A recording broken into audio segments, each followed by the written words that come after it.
We're seeing an exponential growth and rise in NAS. So we've seen that in the past decade, there's been an almost 15 times increase in the rate of NAS in Ontario, and that's using sort of Ontario health data.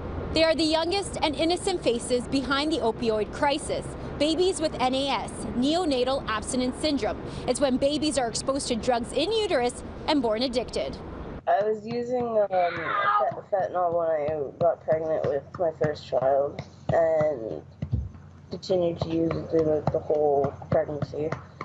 And then when I gave birth, obviously I told them, and then Children's Aid got involved and wanted me and the father to get clean and everything, but my parents ended up with full custody of them. And then we both got on the methadone program. After that, I got pregnant with this one, and I was sort of using morphine through, like, not through the whole thing, but for part of it. 25-year-old Amanda Struhar has two sons, 2-year-old Liam and 2-month-old Silas. Both babies were born with NAS, had to be hospitalized at birth and put on morphine. My first child, he was in the NICU for about 9 days. They sent him home and we weaned him off ourselves. This one, he was in there for a month a day. Liam and Silas aren't the only babies who were born with opioid-related drug addictions. According to the Canadian Institute for Health Information, from 2015 to 2016, 1,744 babies in Canada were hospitalized with NAS. 927 of those babies were in Ontario.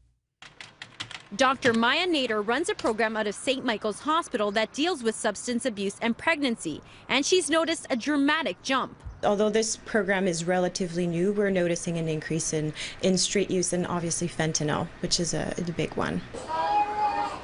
Some side effects of NAS include diarrhea, constant crying, and seizures. There could also be long-term health impacts. There's been some studies linking sort of opioid exposure in utero and then neonatal abstinence syndrome to sort of a difficulty in childhood, especially with learning.